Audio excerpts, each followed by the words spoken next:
الحمدللہ رب العالمین والصلاة والسلام علی سید المرسلین وعلی آلہ وصحبہ اجمعین۔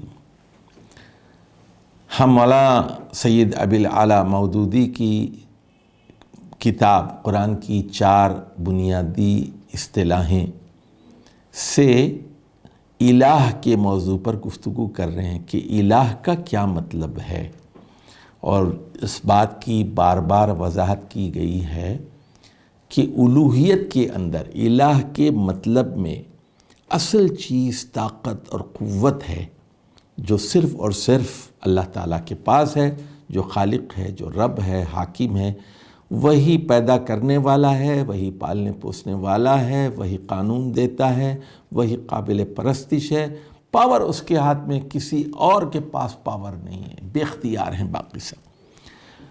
اب آج ہم آپ کی خدمت میں 3 آیات پیش کریں گے، ایک سورۃ الانبیاء کی، اور ایک سورۃ المومنون کی، اور ایک سورۃ بنی اسرائیل کی۔ ان تینوں آیات میں یہ بات بتائی گئی ہے کہ توحید کی عقلی دلیلیں کیا ہیں۔ توحید کی عقلی دلیلیں، عقل سے ثابت کیا گیا ہے کہ اللہ ایک ہے اور وہی طاقت والا ہے، باقی کسی کے پاس طاقت نہیں ہے۔ سب سے پہلے سورۃ الانبیاء کی آیت نمبر 22 اور 23، اللہ فرماتا ہے لو کان فیہما آلہۃ، فیہما کا مطلب ہے فی الارض، فی السماوات والارض، اگر آسمانوں اور زمین میں آلہہ ہوتے، آلہہ لو کان فیہما، آسمانوں میں زمین میں اگر مختلف آلہہ ہوتے، لو کان فیہما آلہۃ الا اللہ، اللہ کے علاوہ، پھر کیا ہوتا؟ لفسدتا، تو آسمان اور زمین دونوں کا نظام بگڑ جاتا۔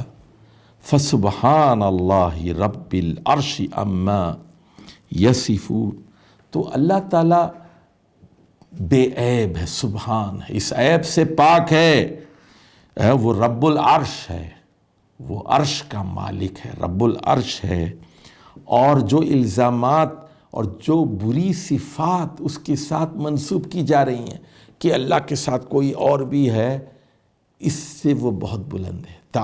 یعنی سبحان اللہ رب العرش عما یصفون لا یسأل عما یفعل، جو اللہ کر ڈالتا ہے اس پر وہ کسی کے آگے جواب دہ نہیں ہے، لا یسأل، اس سے پوچھا نہیں جاتا، اس کے اوپر کوئی نہیں ہے۔ وہم یسألون، باقی سب جواب دہ ہیں، وہ پوچھے جائیں گے، میں بھی جواب دہ ہوں، آپ بھی جواب دہ ہیں، نبی بھی جواب دہ ہیں، فرشتے بھی اللہ کے آگے جواب دہ ہیں، اللہ کے اوپر کوئی نہیں ہے۔ لا یسأل، اس سے نہیں پوچھا جاتا، ما یفعل، دیکھیے وہ فعال لما یرید ہے، جو چاہے کر ڈالتا ہے۔ زلزلے سے 1 لاکھ لوگوں کو مار دے، سیلاب سے مار دے، طوفان سے مار دے، آسمانی بجلی سے مار دے، نئے مجالے شکوہ ہے، نئے طاقت گفتار ہے، کوئی اس پر اعتراض نہیں کر سکتا، جو چاہے کر ڈالتا ہے، لیکن اللہ ظلم نہیں کرتا۔ وَلَكِنَّ النَّاسَ أَنفُسَهُمْ يَظْلِمُونَ، اللہ تعالیٰ کسی پر ذرہ برابر بھی ظلم نہیں کرتا، لوگ اپنے آپ پر ظلم کرتے ہیں، تو اللہ سے کوئی پوچھنے والا نہیں ہے، وہ سب سے بڑی طاقت ہے اور تنہا طاقت ہے، وہ پیدا کرنے والا ہے۔ تو یہاں سورۃ الانبیاء میں جو استدلال ہے، دیکھیے عقلی استدلال، کہ اگر اس کائنات کے اندر اور خدا ہوتے تو سارا نظام بگڑ جاتا۔ کیا مطلب ہے؟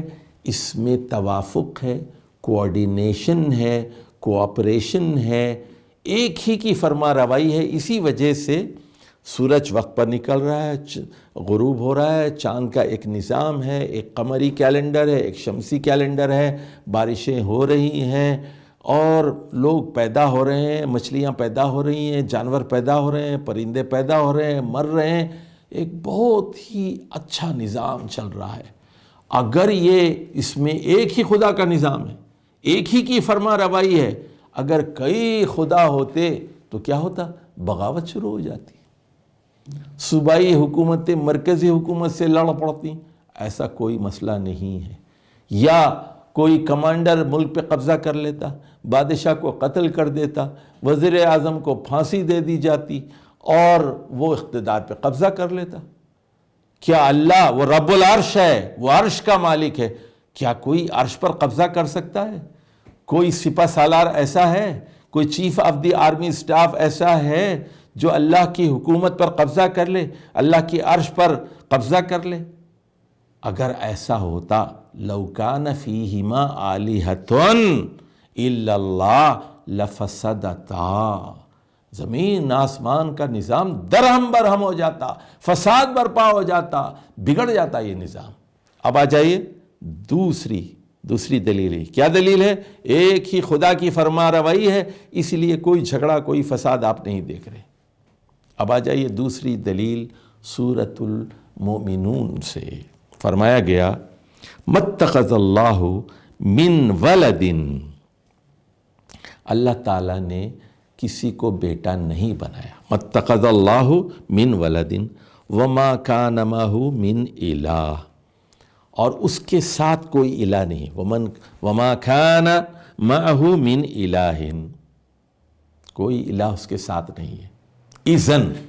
اذن ایسی صورت میں اگر فرض کیجئے اللہ کے ساتھ دوسرے شریک ہوتے، دوسرے الہ ہوتے، تب کیا ہوتا؟ لَذَهَبَ كُلُّ إِلَٰهٍ بِمَا خَلَقَ، ہر الہ اپنی اپنی مخلوق کو لے کر الگ ہو جاتا۔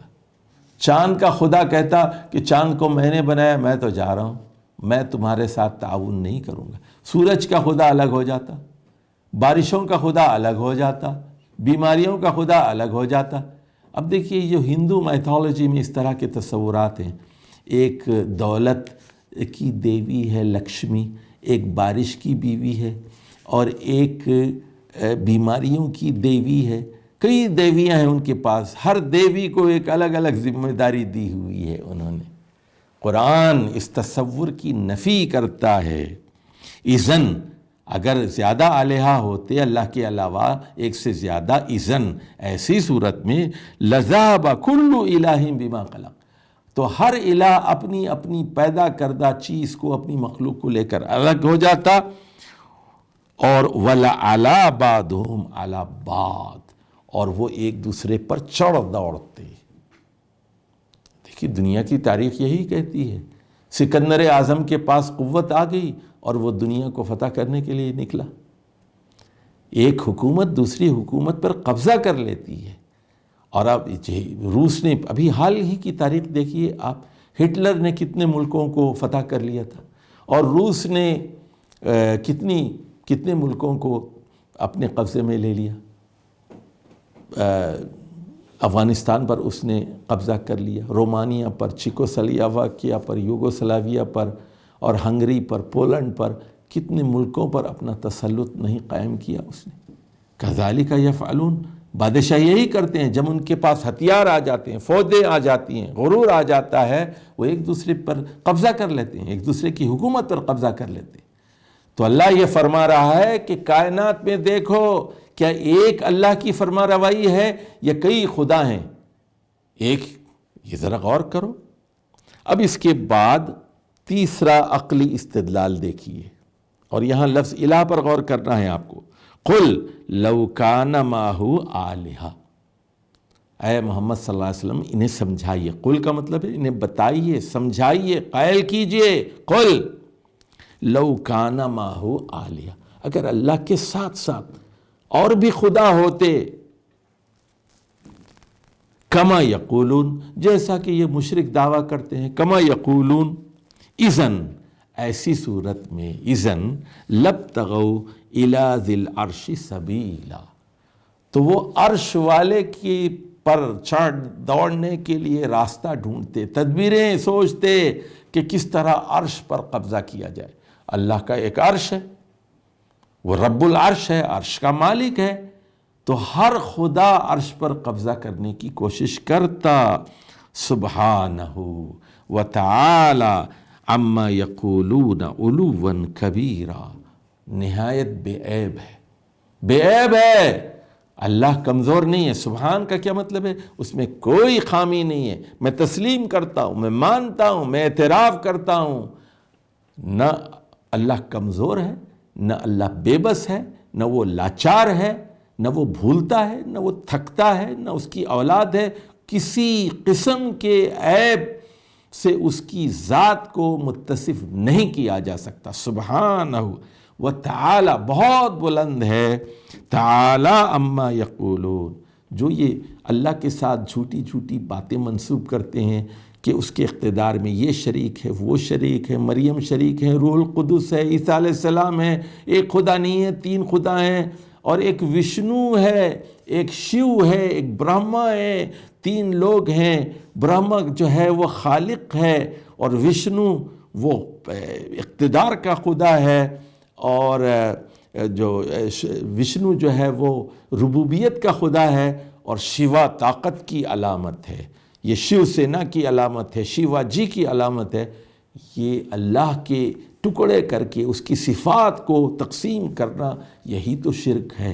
تو فرمایا جا رہا ہے تعالی عما یقولون علوا کبیرا، یہ ایک بہت ہی عظیم اور بیہودہ بات اللہ تعالیٰ کی ذات سے منسوب اور متصف کر رہے ہیں۔ ان الزامات سے اللہ تعالیٰ کی ذات بالکل پاک ہے۔ والسلام علیکم ورحمۃ اللہ وبرکاتہ۔